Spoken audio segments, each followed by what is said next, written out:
Então, o mago era total ali a questão da energia yang, né, energia de expansão, de ação. E agora nós temos uma energia de introspecção aqui na sacerdotisa.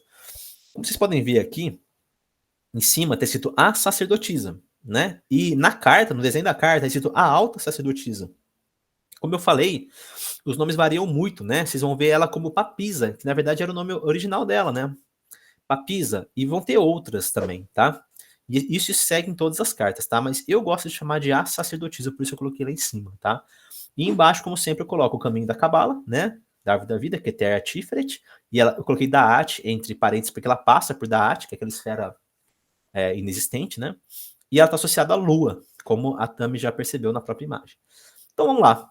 O que fala a sacerdotisa? O primeiro ponto é que temos a intuição, tá? Que é um dos pontos mais fortes da sacerdotisa. Então, muitas vezes, né, partindo para a prática agora, né, quando sai numa leitura sacerdotisa, nós temos um chamado para a pessoa ouvir um pouco mais a intuição, sabe?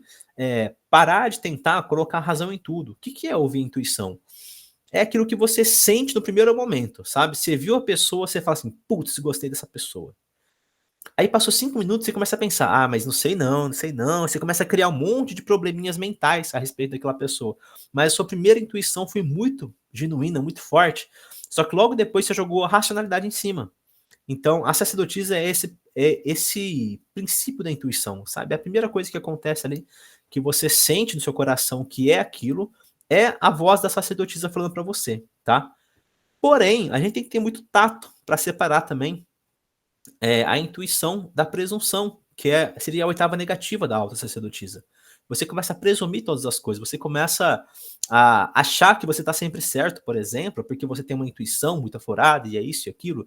Então você pode até acabar julgando as pessoas também, às vezes, tá? Porque você se confunde, né? Claro, a gente está falando de oitavas altas e baixas, por quê? Porque toda a carta do tarô, como sempre, vai falar sobre o equilíbrio. Então a gente vê a alta sacerdotisa aqui no desenho, toda plena, né, com a Torá na mão, né, mostrando o equilíbrio entre os pilares ali e tal, ela no eixo central, plenamente equilibrada. Mas não é assim que vai ser na leitura, não, tá? Na leitura ela vai representar esse arquétipo perfeito da sacerdotisa, mas a pessoa pode estar, talvez, pirando na batatinha, em questão da intuição, entendeu? Achando que tudo é pura intuição e é isso e tal, e acaba agindo de maneira presunçosa. Beleza? Acho que ficou claro, né? Assim como o mago pode ser o cara que realmente resolve as coisas, como pode ser o cara que performa, que se preocupa em impressionar os outros e que, por vezes, é tido como embuste, a sacerdotisa também. Ela pode ser uma pessoa realmente dotada de muita intuição, como uma pessoa presunçosa também, tá? Ela fala sobre voz interior, inclusive no tarô de Osho.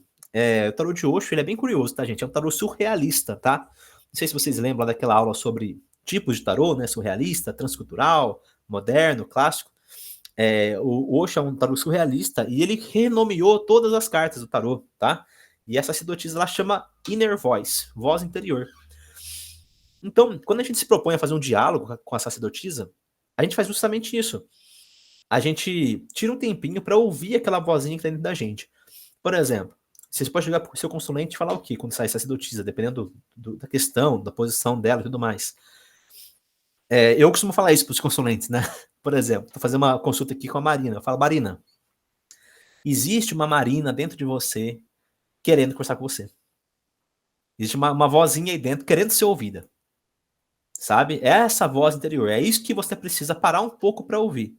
Ah, Renan, mas como é que eu ouço essa voz? Olha a próxima palavra da lista de palavras que eu coloquei ali. Meditação. E eu acho muito engraçado porque eu não me lembro de ninguém ter associado diretamente a sacerdotisa com a meditação. Onde eu estudei e tudo mais. Porém, gente, cara, se nós estamos falando de uma carta que fala sobre a voz interior, é totalmente associada à meditação. A sacerdotisa é uma carta introspectiva. Ela pede por esse momento de ficar um pouquinho parado, para dentro, né? Então, ouvindo a voz que vem de dentro. Né? Então, para mim, é puramente uma carta que fala sobre meditação. Então, quando ela sai como conselho para alguém, por exemplo, né, numa leitura, você pode muitas vezes estar falando que essa pessoa pode parar um pouquinho e meditar, sabe? O tempo que ela fica ali, meia horinha, 15 minutos que ela fica ali vendo rios do Instagram ou do TikTok, que é pior ainda, eu acho, né? Não tenho, mas enfim. Ela pode parar um pouquinho e fazer uma meditação para ouvir essa voz interior, tá? A sacerdotisa está ligada ao subconsciente ou ao inconsciente também, tá, gente? Muitas vezes ela vai estar associada a tudo aquilo que, assim, que não está na consciência, né? Ou seja, aquilo que você sabe, mas você não tem clareza sobre aquilo. Você não sabe que você sabe. É muito diferente você saber de uma coisa e você saber que você sabe daquilo. Então, lá no seu inconsciente, você pode estar com várias verdades ali a respeito de você, da situação, só que você não tem essa clareza de trazer isso para a luz da consciência, né?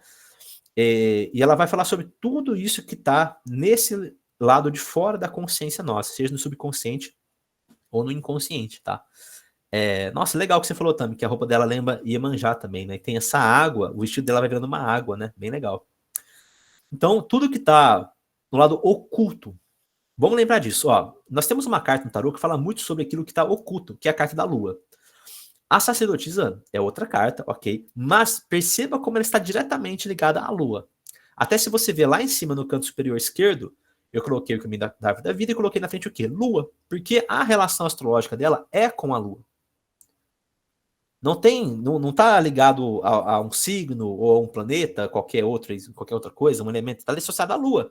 A carta da Lua está associada ao signo de Peixes, mas a carta da sacerdotisa está associada à Lua. Né? A gente olha e fala, não, peraí, a carta da Lua deve estar associada à Lua. Mas não tá? Então, a Lua fala muito, a Lua, assim, não a carta do tarot, tô falando da Lua mesmo, de maneira astrológica, pelas estudos esotéricos e tal, ela está sempre associada ao lado yin, a introspecção, ao lado oculto e tudo mais, tá? Então, o disco, Mirta, não é um disco solar. Esse disco se chama Triluna. Ele mostra, na verdade, os 3 aspectos da Lua, que é a Lua à esquerda, a Lua crescente, depois a Lua cheia e depois a Lua minguante, que representa, na verdade, também as 3 fases da vida da mulher, que é a mulher em seu aspecto virginal, depois a mulher gestando, ou o aspecto maternal da mulher, e depois a anciã, que é o aspecto da lua minguante, tá? Bem interessante, né? Esse chapéu dela aí também. É conhecido como Triluna. Se você procurar Triluna, aí você vai achar. Inclusive, tem uma taróloga que se denomina Triluna Oráculos, né? Mas realmente, se você olha para o centro, parece um grande sol, né? Porque seria a lua cheia, né? Bom, então, como nós falamos também, ela fala sobre segredos, né? Olha que interessante. Nós estamos falando de uma carta que passa de Keter a Tiferet, né? Deixa eu ver se eu tenho uma árvore da vida aqui nesse livro para mostrar para vocês. Porque tem uma sacada interessante. Eu vou falar pouco sobre Cabala, né? Mas enfim. Às vezes a gente sente essa necessidade de mostrar uma coisinha ou outra. Quer ver? Acho que eu tenho uma árvore da vida aqui que dá para mostrar. Tem uma melhor aqui, peraí. Ó, rapidinho aqui, vou mostrar para vocês. Essa árvore da vida aqui, tô com as cartas do naipe de paus, tá? Vocês estão conseguindo ver? Deixa eu me aproximar aqui um pouco mais. Aqui. Estão vendo, né? Esse círculo no meio, que não tem nada. Por que não tem nada? Porque é justamente da At. E lá no slide eu coloquei que a sacerdotisa vem de Keter, que é aqui em cima, onde está tipo Deus, até Tiferet, que está aqui embaixo, tá? Que seria Jesus Cristo. Basicamente, né? Depois eu vou explicar melhor sobre isso. Mas, então, se ela faz esse caminho, ela passa por Da'at. Ela passa por essa esfera que é a esfera vazia. É a esfera que não existe. Ela é a única dos 22 arcanos maiores que passa por essa esfera. Então, automaticamente, por ela estar ligada a Da'at, ela vai trazer esse aspecto de segredos. Quer ver? Pode falar, Marina. Termina o teu raciocínio que eu quero falar sobre essa parte de segredo também. Beleza. Então, rapidinho aqui, então, depois eu passo a palavra para a Marina, porque, além disso, tem outra questão que eu queria falar também rapidinho sobre esse caminho que eu falei aqui. Ó, se ela é a única dessas cartas que passa por essa esfera da arte, né, que é a esfera do conhecimento, mas daquilo que é oculto, ela está passando, como eu falei, de Keter, que seria Deus, ou a coroa, né, até Tiferet, que está associado a Jesus Cristo. Então, nós temos também uma outra ligação muito legal em relação ao... Acho que eu até deixei grifado isso daqui. Ó, porque Tiferet, na verdade, que a Keter, que é a esfera de cima, está associada a Deus. Ok, porque é aquilo que é mais divino, mais sutil possível. E embaixo, aquela de Tiferet, está associada ao Sol. E olha só, na iconografia cristã, o Sol é Jesus Cristo. Por isso, a luz sobre os pés de Maria, muitas vezes você pode ver que ela tem aquela luz embaixo dos pés dela. Significa que a sua luz vem de Jesus e a leva até ele. Pois se perguntarmos de onde vem o brilho de Nossa Senhora, a resposta pode ser uma, de Jesus, seu filho. Fazendo um paralelo com a árvore da vida, o arcano da sacerdotisa conecta Keter, que é Deus, a Tiferet, Jesus, em uma manifestação através do simbolismo da Imaculada Conceição. Muito interessante, gente. Sabe, é como se ela estivesse realmente fazendo a ponte, agindo como uma ponte entre Cristo e Deus, né? E além disso, como ela passa por da arte, como eu falei, está ligada não só ao oculto, ao segredo, como também ao conhecimento que está associado à esfera da arte, tá? Pode falar, Marina. Eu tô empolgada porque eu li essa história e não consegui esquecer, e por coincidência eu li na véspera da aula, praticamente. Vocês sabem também por que a papisa é ligada a segredo e ela tá do lado do mago e não do papa? A história é a seguinte: lá na Idade Média existiu uma papisa chamada Joana. Qual é o problema? A papisa Joana não podia ser papisa porque mulher não acessa a Deus.